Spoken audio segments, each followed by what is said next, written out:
السلام علیکم۔ جہانگیر کھٹک کے ایک نئے ولاگ کے ساتھ آپ کی خدمت میں حاضر ہے۔ ناظرین، اس سے پہلے کہ ہم موضوع کی جانب جائیں، ہمیشہ کی طرح آپ سے پھر درخواست ہے کہ ہمارے چینل کو سبسکرائب کریں، لائک کریں، کامنٹ کریں اور بیل آئیکن کو دبانا نہ بھولیں۔ موضوع کی جانب آتے ہیں۔ ظاہر ہے ہر طرف امریکہ میں انتخابات کے بعد جو یہاں پر ایک سیاسی نقشہ ابھر رہا ہے، اس کے اوپر بہت بات کی جا رہی ہے۔ امریکہ کے جو نیا عالمی کردار ہے جو 2025 کے بعد دیکھا جائے گا، اس پر بڑی بحث کی جا رہی ہے، اور یہ بھی کہ کیا اس کا کچھ اثر پاکستان پر ہوگا، اس پر بھی بڑی بحث کی جا رہی ہے۔ اور یہ تمام باتیں جائز بھی ہیں، کیونکہ امریکہ کا اثر تقریباً ہر جگہ پر جہاں امریکہ کے مفادات ہیں کہیں نہ کسی طریقے سے نظر آتا ہے۔ دیکھیے، پہلے تو اور یہ تمام جو اثر آئے گا، یہ ظاہر ہے کہ ایک بہت بڑی امریکن مشین کے ذریعے آئے گا، جو کہ ایڈمنسٹریٹو اینڈ پولیٹیکل مشینری جو ہے وہ ان پلیس ہوگی۔ جب بھی امریکہ کا نیا صدر وائٹ ہاؤس میں آتا ہے تو وہ اپنے ساتھ کم از کم 6,000 نئے افراد لاتا ہے، جن کی اپوائنٹمنٹس ہوتی ہیں، پولیٹیکل اپوائنٹمنٹس ہوتی ہیں، اور امریکہ کی مختلف ایجنسیز اور مختلف جو ادارے ہیں ان میں وہ اپوائنٹمنٹس کی جاتی ہیں۔ اور ابھی ہر طرف پھر نظر یہ دیکھی جاتی ہے، نظر رکھی جاتی ہے کہ کون ممکنہ طور پر جو امریکہ کی اعلیٰ ترین کیبنٹ اپوائنٹمنٹس ہیں ان میں کون آتا ہے۔ ایک تو اس پر پھر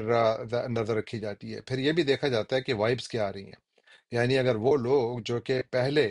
دور میں، یعنی صدر ٹرمپ کے پہلے دور میں ان کی ایڈمنسٹریشن میں کوئی اثر رکھتے تھے، بڑے عہدوں پر تھے، وہ کیا کہتے ہیں، اس کو بھی بڑے غور سے دیکھا جاتا ہے۔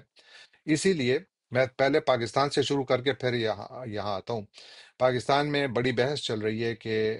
صدر ٹرمپ جو ہیں وہ جب اپنا عہدے کا حلف اٹھائیں گے تو اس کے بعد شاید پاکستان میں سیاسی نقشہ بدل جائے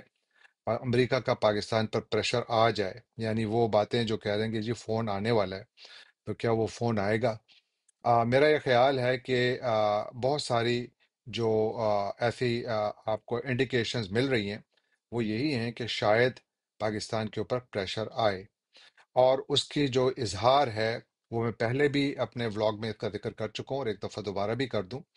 کہ آپ کو ان لوگوں پر نظر رکھنی ہوگی جو کہ صدر ٹرمپ کے ساتھ اس خطے کے حوالے سے پہلے بھی رہے ہیں اور بڑی اہم پوزیشن پہ رہے۔ تو ان میں زلمے خلیلزاد کا نام میں سر فہرست رکھوں گا، کیونکہ ہمارے خطے میں یعنی کہ ہمارے خطے میں جنگ کا نقشہ جو کہ افغانستان میں جاری جنگ تھی، اور پھر اس کا اثر پاکستان پر بھی تھا، ظاہر ہے پورے خطے پر تھا، تو اس نقشے کو بدلنے میں بنیادی کردار وہ زلمے خلیلزاد نے ادا کیا تھا۔ اور زلمے خلیلزاد کے جو کل کا ٹویٹ آیا ہے، میرا خیال ہے کہ وہ کوئی رینڈم ٹویٹ نہیں ہے۔ وہ گزشتہ کئی مہینوں سے یہ اس بات پر جو ہے پاکستانی اسٹیبلشمنٹ کو کرٹیسائز کرتے چلے آ رہے ہیں کہ آپ لوگوں نے جو رویہ اختیار کیا ہوا ہے پاکستان کی ایک پولیٹیکل پارٹی یعنی پاکستان تحریک انصاف اور ان کے لیڈر عمران خان صاحب کے حوالے سے، یہ بالکل غلط ہے، یہ اللیگل ہے، انکانسٹیٹیوشنل ہے۔ آپ اپنے کانسٹیٹیوشن کو وائلیٹ کر رہے ہیں، جس طریقے سے آپ ان کو جو ہے پورا انصاف کے مواقع نہیں دے رہے۔ تو کل کا ان کا ٹویٹ بڑا بامانی ہے، کیونکہ وہ کہہ رہے ہیں کہ فرینڈ آف ڈونلڈ ٹرمپ، وہ صدر وہ ہمارے جو آرمی چیف ہیں جناب عاصم منیر صاحب، ان سے کہہ رہے ہیں کہ آپ سے جب یہ پوچھا جائے گا کہ یہ میرے دوست کے ساتھ تم نے کیا کیا تو کیا جواب دو گے؟ کیونکہ آپ کے پاس بھی تو نہ اخلاقی جواز ہے، نہ قانونی جواز ہے، نہ آئینی جواز ہے، کوئی جواز نہیں ہے، تو آپ کیا جواب دیں گے؟ تو یہ ایک سوال انہوں نے کل اٹھایا، اور پھر یہ کہا کہ آپ ہوش کے ناخن لیں اور آپ ان کو رہا کریں، اور جتنے بھی سیاسی اسیرین ہیں ان کو رہا کریں۔ بہت بڑی ڈیمانڈ ہے، اور یہ ظاہر ہے کہ ڈونلڈ ٹرمپ کی جانب سے نہیں آ رہی ہے، لیکن یہ ان افراد میں سے ایک شخصیت کی جانب سے آ رہی ہے جو ٹرمپ کے بہت قریب رہے ہیں۔ کیا وہ نئی ایڈمنسٹریشن بھی ٹرمپ کے قریب ہوں گے؟ کیا آپ اس سوال کو کمپلیٹلی ڈینائی کر سکتے ہیں؟ میرا نہیں خیال۔ اس کی وجہ یہ ہے کہ طالبان افغانستان میں حکومت میں ہیں، طالبان ڈیمانڈ کر رہے ہیں کہ جو آپ لوگوں نے ہمارے ساتھ اگریمنٹ کیا تھا اس کو فلی امپلیمنٹ کریں۔ اور اگر ٹرمپ یہ اعلان کرتے ہیں کہ جناب ہم افغانستان کے حوالے سے جو پورا ایگریمنٹ ہے اس کو ہم امپلیمنٹ کریں گے، جس میں کچھ شکیں ایسے بھی تھیں جس میں طالبان سے بہت کچھ ڈیمانڈ کیا جائے گا، تو کیا اس کو امپلیمنٹ کرنے کے لیے ان کو کوئی پوائنٹ مین نہیں چاہیے ہوگا اس ریجن میں؟ بالکل چاہیے ہوگا۔ کیا وہ زلمے خلیلزاد نہیں ہو سکتے بالکل ہو سکتے ہیں۔ اگر زلمہ خلیلزاد افغانستان کے افیئرز میں کوئی اہم رول امریکہ کی جانب سے ادا کرنے کے لیے سامنے آتے ہیں تو کیا پاکستان اس کے اثر سے بچ پائے گا؟ بالکل نہیں بچ پائے گا۔ اس لیے میں سمجھتا ہوں کہ اگر ٹرمپ کی حکومت کی جانب سے ڈائریکٹ اس وقت کچھ نہیں ٹرمپ کی تو ابھی حکومت ہے بھی نہیں، لیکن ان کے جو قریبی ساتھی ہیں ان کی جانب سے اگر کچھ ڈیمانڈ نہیں بھی کیا جا رہا تو اس کا یہ مطلب نہ لیا جائے کہ ڈیمانڈ نہیں آئے گی، یا پاکستان کے حوالے سے جو امریکہ کے پاس مختلف لیورز آف انفلوئنس ہیں جن کے ذریعے امریکہ پاکستان کو کسی بھی راستے پر لانے کی کوشش کر سکتا ہے، ضروری نہیں کہ لائے لیکن کوشش ضرور کر سکتا ہے، تو وہ استعمال کرنے کے سے پہلے اس قسم کی وائبز آنا میرا خیال ہے کہ یہ بڑی نیچرل چیز ہے۔ اس لیے پاکستان پر یہ آئے گا، یہ پریشر آئے گا۔ کتنا آئے گا، کس حد تک آئے گا، کس صورت میں آئے گا، اس بارے میں اس وقت کوئی قیاس نہیں کر سکتا۔ یہ جب فارن پالیسی کی ٹیم بنے گی، نیشنل سیکیورٹی کی جو ٹیم بنے گی، اس کے بعد پھر ہم کچھ کہہ سکتے ہیں کہ ان افراد کی ہسٹری کیا ہے، پاکستان اور اس خطے کے حوالے سے ان کا اوور آل جو آؤٹ لک ہے وہ کیا ہے۔ لیکن ایک چیز واضح ہے کہ ایک شخصیت جن کو ڈونلڈ ٹرمپ نے یہ اختیار دیا ہے کہ آپ جا کر ہمارے اسٹیٹ ڈپارٹمنٹ میں جو کی پوزیشنز ہیں اس کے لیے لوگوں کو ڈھونڈیں، ان کو نکالیں، اور ان کو جو ہے آپ ہمیں نام ریکمینڈ کریں تاکہ ہم ان پر غور کریں اور ان کی اپوائنٹمنٹ کریں۔ ظاہر ہے کہ اس وقت بہت سارے آفس کے لیے بڑے نام آ رہے ہیں، لیکن یہ نام بہت اہم ہے۔ ان کا نام ہے برائن ہک۔ برائن ہک کون ہے؟ برائن ہک یہ شخصیت ہے جنہوں نے کہ یہ بیسیکلی ہاک سمجھے جاتے ہیں، اینٹی ایران ہاک۔ جب قاسم سلیمانی، جنرل قاسم سلیمانی جو ایران کے پاسداران انقلاب کے سربراہ تھے، ان کو جب عراق میں قتل کیا گیا تھا امریکی ڈرون حملے میں، تو اس وقت بھی جس ٹیم کا نام آ رہا تھا کہ اس سوچ جو تھی، ظاہر پلاننگ میں تو I'm not sure کہ وہ تھے یا نہیں تھے، لیکن جو سوچ تھی ان میں برائن ہک کا نام بھی آتا تھا۔ اور پھر جو ابراہیمک ایکارڈز ہوئے تھے، جس کے تحت یونائٹڈ عرب ایمریٹس نے اور چند اور عرب ممالک نے آ، اسرائیل کے وجود کو تسلیم کیا تھا، فارملی ریکگنائز کیا تھا، اس ابراہیمک ایکارڈز کو جو فائنلائز کرنے میں جس ٹیم نے حصہ لیا تھا اس میں بھی برائن ہوک نے بہت اہم کردار ادا کیا تھا۔ تو مجھے لگتا ہے کہ وہ جن لوگوں کو لائیں گے، اگر وہ خود ہاک ہیں تو وہ شاید ہاکس ہی کو سلیکٹ کریں۔ لیکن اب تک جو نام آئے ہیں اس میں دو بڑے نام دلچسپ ہیں۔ ایک ہیں مارکو روبیو۔ مارکو روبیو کون ہیں؟ یہ سینیٹر ہیں فلوریڈا سے، اور بیسیکلی یہ بڑے ہارڈ لائنر سمجھے جاتے ہیں۔ ایک ان کا نام سیکرٹری آف اسٹیٹ کے لیے گردش کر رہا ہے، ضروری نہیں ہے کہ یہ ہوگا، کیونکہ میرا خیال ہے کہ اس میں اور بھی بہت سارے نام آئیں گے، جن میں مائک پومپیو جو سابق وزیر خارجہ تھے ان کا بھی نام آ رہا ہے، گرچہ فی الحال مجھے ان کا آنا مشکل نظر آ رہا ہے، لیکن اس کو ہم بالکل خارج از امکان نہیں کر سکتے۔ اور دوسرے رچرڈ گرینیل۔ رچرڈ گرینیل جو ہیں وہ نیشنل انٹیلیجنس کے ڈائریکٹر رہ چکے ہیں اور صدر ٹرمپ کے بہت قریبی شخصیت رہ چکے ہیں، اور یہ ہاک ہیں، لیکن میرا نہیں خیال کہ اتنے بڑے ہاک ہیں جتنے سینیٹر مارکو روبیو ہیں۔ یہ دو نام آئے اس وقت۔ تو اب دیکھنا یہ ہوگا کہ جو ہم یہاں پر امریکہ میں جو نیشنل سیکیورٹی اسٹیبلشمنٹ بنتی ہے تو اس کی اوور آل انٹرنیشنل آؤٹ لک کیا ہوگی، کیونکہ اس مرتبہ ڈونلڈ ٹرمپ جس ایجنڈے کے ساتھ آئے ہیں وہ امن کا ایجنڈا ہے۔ انہوں نے وعدہ کیا ہے کہ میں دنیا میں امن لاؤں گا۔ تو جو وار ہاکس ہیں جس طرح مائک پومپیو، شاید اسی لیے ان کا نام جو ہے وہ بہت زیادہ اس فہرست میں شاید ہے بھی نہیں اس وقت، بلکہ یہ ان لوگوں کو لائیں گے کہ جو ڈپلومیسی کے ذریعے امریکہ کے انفلوئنس کو بڑھائیں اور جو جنگیں جاری ہیں ان کو ختم کر سکیں۔ مارکو روبیو بالکل ایک ہاک ہیں، لیکن دیکھنا یہ ہوگا کہ کیا واقعی وہ جو ہے اپنے ہاکش بیہیویئر کے ساتھ ایک سافٹ ڈپلومیسی کے ذریعے کچھ حاصل کر پاتے، اگر ان کو یہ موقع ملتا ہے، کیونکہ اس وقت کچھ پتہ نہیں ہے، بہت سارے اور نام جس طرح میں نے عرض کیا کہ آئیں گے۔ اسی طرح اور بھی بہت سارے نام آ رہے ہیں۔ ٹریجری سیکٹری کے لیے ایک بہت بڑے ہیج فنڈ انویسٹر ہیں، بلینئر ہیں، جان پالسن، ان کا نام آ رہا ہے، اور ساتھ جو ہے اسکاٹ بیسنٹ، یہ بھی ایک بہت بڑے اکنامک کے بہت زیادہ ایکسپرٹ ہیں، ان کا بھی نام آ رہا ہے۔ اسی طرح نارتھ ڈکوٹا کے جو گورنر ہیں ڈگ برگم، ان کا نام آ رہا ہے۔ پھر اسی طرح وویک راماسوامی کا نام آ رہا ہے، آر ایف کے جونیئر کا نام آ رہا ہے۔ یہ سارے لوگ ہیں جن کے نام کسی نہ کسی صورت میں آئیں گے، لیکن ایک بہت بڑا نام جو کہ میرا خیال ہے کہ امریکہ کی جو پالیسی ہے اس پر بڑا اثر ڈالے گا، کم از کم اندرون خانہ، وہ ایلون مسک کا ہے، جو ٹیسلا کے بانی ہیں، ٹیسلا کے مالک ہیں۔ ان کو شاید چونکہ ڈونلڈ ٹرمپ نے یہ وعدہ کیا ہے کہ وہ ایک نیا ادارہ بنائیں گے جو کہ گورنمنٹ کو ریفارم کرے گا، کیونکہ ٹرمپ کا جو ایجنڈا ہے وہ بنیادی طور پر 5 ایریاز پر، اگر آپ اس کو تھوڑا سا زوم آؤٹ کر کے چیک کریں تو 5 ایریاز پر مرکوز ہوگا جہاں پر کہ بنیادی تبدیلیاں لانے کا وہ ارادہ رکھتے ہیں اور وعدہ بھی کر چکے ہیں۔ ایک تو وہ کہتے ہیں کہ میں ری شیپ گورنمنٹ کروں گا، گورنمنٹ کو بالکل ری شیپ کروں گا، غیر ضروری ڈپارٹمنٹس کو ختم کروں گا، بجٹس کو کم کروں گا۔ ایلون مسک نے یہ وعدہ کیا ہے کہ ہم جو ہمارا گورنمنٹ کا خرچہ ہے اس میں 2,000 ارب ڈالر کی کمی لائیں گے۔ دیکھیں گے کیسے لائیں گے، کون کون سے ادارے بند ہوتے ہیں یا ان کا بجٹ کم ہوتا ہے، یہ آنے والے دنوں میں واضح ہو جائے گا۔ اسی طرح فارن پالیسی، اس میں بھی بہت بڑی چینج آئے گی۔ جس طرح میں نے عرض کیا، یوکرین کی جنگ کے حوالے سے امریکہ شاید کوشش کرے گا کہ یہ یوکرین کی جنگ کو ختم کیا جائے، اور اس میں پہلا لیور جو امریکہ استعمال کرے گا شاید وہ یوکرین کو دی جانے والی فوجی امداد کو یا بند کر دے گا یا کم کر دے گا۔ اسی طرح جو نیٹو اور امریکہ کے درمیان صدر ٹرمپ کے پہلے دور میں بھی کافی تلخ حالات تھے، شاید اس مرتبہ بھی ہوں، کیونکہ اگر ٹرمپ یوکرین کے لیے اسلحہ بند کرتے ہیں تو یہ میرا خیال ہے کہ نیٹو کا سب سے بڑا امتحان ہوگا، کیونکہ اب تک دونوں جانب سے یعنی امریکہ اور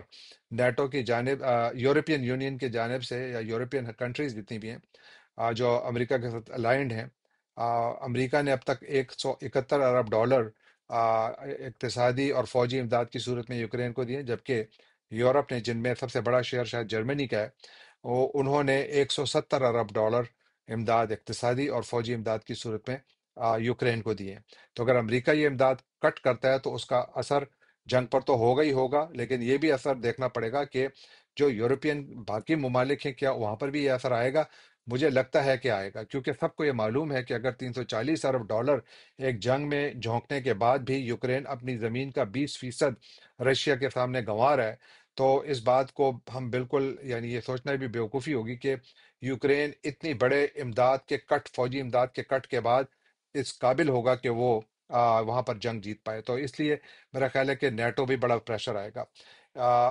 دنیا کی جو اکانومی ہے اس پر بھی ڈونلڈ ٹرمپ کا بہت اثر آئے گا، اور اسی لیے میں نے ٹریجری سیکٹری وغیرہ کا جو ذکر کیا کہ یہ بہت زیادہ مین رول پلے کریں گے ٹرمپ کے ایجنڈے کو، کیونکہ انہوں نے جس طرح اعلان کیا ہے کہ وہ چائنا سے جو پروڈکٹس آ رہی ہیں ان میں 20 سے 60% ٹیرفس ان پر لگائیں گے، اور پوری دنیا سے جو پروڈکٹس آ رہی ہیں جس میں شاید پاکستان بھی شامل ہوگا، کہ جن کے products per come is come 10 to 20% extra tariff لگے گا۔ تو اگر یہ ہوتا ہے تو ظاہر ہے کہ اس سے پھر کاروباری جنگیں شروع ہو سکتی ہیں۔ یورپین یونین اس کے اثر سے بالکل نہیں بچ پائے گی، کیونکہ یورپ، امریکہ کے ساتھ بھی یورپ کا تجارت کا حجم بہت زیادہ ہے، اور چائنا کے ساتھ بھی۔ امریکہ اور ای یو کی جو تجارت ہے وہ 800 ارب ڈالر سے زیادہ ہے، جبکہ ای یو اور چائنا کی جو تجارت ہے وہ تقریباً 700 ارب ڈالر یا اس سے تھوڑی کم ہے، لہٰذا وہاں پر بھی سٹیکس بہت زیادہ ہیں۔ پھر دیکھیے دنیا میں 2016 کی دنیا ایک تھی، 2025 کی دنیا بالکل مختلف ہو گئی، یہ برکس کا دور ہے۔ یہاں پر نئے نئے الائنسز بن رہے ہیں، وہ ایکسپینڈ ہو رہے ہیں، اور ان الائنسز کا جو ان کا جو ایلیمنٹ ہے جس میں کہ وہ اپنے آپ کو ایک دوسرے کو فائدہ پہنچانا چاہتے ہیں، وہ اکنامک ہی ہے، کاروبار ہی ہے۔ اور دیکھنا یہ ہوگا کہ کیا نئی دنیا میں، جو میرے حساب سے بالکل نئی دنیا ہے، جہاں پر کہ جب ٹرمپ پہلی دفعہ آئے تھے تو سعودی عرب اور ایران کے درمیان جنگی کیفیت تھی، آج ایران اور سعودی عرب کے درمیان ایک بہت اچھا تعلق بن رہا ہے۔ اسی طرح وہاں جو مڈل ایسٹ ہے وہاں پر جو غزہ میں جنگ چل رہی ہے، اور ٹرمپ نے یہ اعلان کیا ہے کہ میں یہ جنگ ختم کراؤں گا لبنان اور غزہ میں، اور وہ بھی ایک بہت بڑا سوال ہے کہ کیسے ہوگا۔ ہاں، البتہ ایک چیز ابھی تک سامنے آئی ہے کہ اس جنگ کو ختم کرانے کے لیے کیا کوئی کردار بھی ادا کرے گا، اور کس کا نام چل رہا ہے۔ یہاں پر ایک صاحب ہے، ان کا نام ہے مسعد بولوز۔ یہ مسعد بولوز جو ہیں، یہ ہیں کون؟ یہ بنیادی طور پر ڈونلڈ ٹرمپ کی جو چھوٹی بیٹی ہیں، اور ٹیفنی ٹرمپ، ان کے ہسبینڈ ہیں، اور ان کا تعلق لبنان سے ہے۔ ان کے والد جو ہیں یہی مسعد بولوز ہیں، اور یہ بیسیکلی ٹرمپ کی بیٹی کے سسر ہیں، تو ان کا خاندانی تعلق ہے۔ اور مسعد بولوس کے حوالے سے یہ بیان سامنے آیا ہے کہ وہ جو لبنان اور اسرائیل کے درمیان اس وقت جنگ چل رہی ہے، وہ اس کو ختم کرنے میں کوئی کردار ادا کریں گے، یہ ان کا اپنا بیان سامنے آیا ہے۔ تو اس کے اوپر چونکہ فارملی کچھ نہیں آیا تو ہم اس پہ کوئی قیاس نہیں کرتے، لیکن ہم وہ آپ سے شیئر کر رہے ہیں جو ہوا میں گردش کر رہی ہیں خبریں، لیکن وہ خبریں گردش کر رہی ہیں جو کہ امریکہ کے مین سٹریم میڈیا میں گردش کر رہی ہیں، اس لیے ان کو تھوڑا ذرا کریڈنس زیادہ دینا چاہیے۔ تو یہ صورتحال بن رہی ہے، اور میرا خیال ہے کہ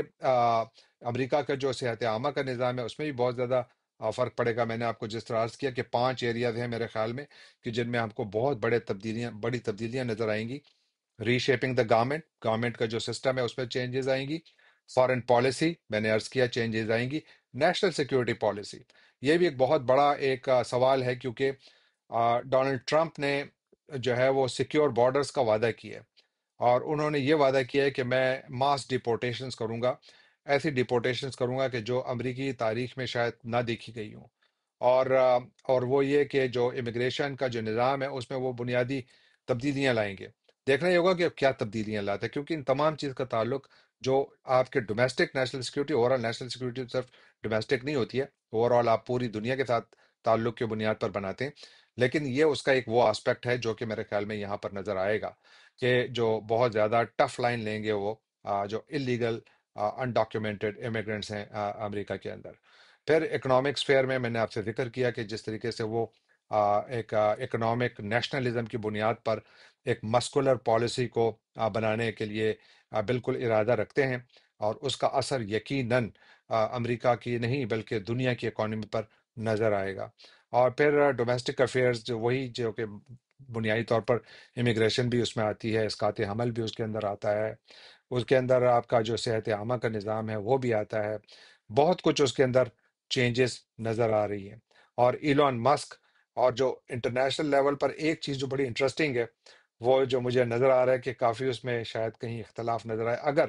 ایلون مسک کو کوئی بڑی ذمہ داری دی جاتی ہے، وہ یہ کہ ایلون مسک جو ہے وہ کلائمیٹ چینج میں بلیف رکھتے ہیں، اور ڈونلڈ ٹرمپ کلائمیٹ چینج میں بلیو نہیں رکھتے۔ اور اگر ایلون مسک کو یہ ٹاسک دیا جاتا ہے کہ آپ جو کہہ رہے ہیں کہ ہم گورنمنٹ ریفارم کا جو کمیشن بنانے کا ارادہ رکھتے ہیں، اگر وہ بنتا ہے اور واقعی ایلون مسک اس کے سربراہ بنتے ہیں، تو کیا وہ ای پی اے جیسی جو انوائرمنٹل پروٹیکشن ایجنسی جو بہت بڑی ایجنسی ہے، اور امریکہ کے اندر اوور آل جو ان کی پالیسیز ہیں اس کو وہ ختم کریں گے، یا اس کا بجٹ کم کریں گے یا زیادہ کریں گے، یہ دیکھنا پڑے گا۔ اور اسی طرح پہلے ٹرم میں جو ہی ڈونلڈ ٹرمپ آئے تھے تو انہوں نے امریکہ کو پیرس کلائمیٹ ٹریٹی سے باہر نکال دیا تھا۔ کیا اس دفعہ بھی نکلیں گے جب ان کے مشاورین میں ایلون مسک جیسے لوگ بھی شامل ہیں؟ تو اوور آل مجھے لگتا ہے کہ ہاکش پالیسی تو ہوگی، لیکن میرا نہیں خیال کہ وہ جنگ زدہ پالیسی ہوگی، بلکہ وہ پالیسی ہوگی کہ جہاں پر وہ صرف اپنا کردار، امریکہ کی طاقت اور امریکہ کا کردار منوانے کی کوشش کریں گے، اور یہ کہ جو امریکی مفادات ہیں ان کے اوپر وہ کوئی کمپرومائز ویسے تو کوئی بھی نہیں کرتا، تو صدر بائیڈن بھی نہیں کرتے، لیکن ان کی پالیسی ایک ہے، اور ڈونلڈ ٹرمپ کی پالیسی شاید زیادہ پروناؤنسڈ ہوگی، بڑی ویزیبل ہوگی۔ تو اس کے اوپر مزید بحث جاری رکھیں گے۔ میں جو امریکہ کا ٹریڈ کا تعلق ہے دنیا کے ساتھ، اس پر بھی تھوڑی بات کروں گا، اس پہ کسی اور ویلاگ میں انشاءاللہ بات کریں گے۔ یہ بھی تھوڑا لمبا ہو گیا، معذرت چاہتا ہوں۔ جانے سے پہلے ایک دفعہ پھر آپ سے درخواست کہ ہمارے چینل کو سبسکرائب کیجئے، لائک کیجئے، کامنٹ کیجئے، اور بیل آئیکن کو کلک کرنا نہ بھولیے گا۔ اگلے ولاگ تک جہانگیر کھٹک کو اجازت دیجیے۔ اللہ حافظ۔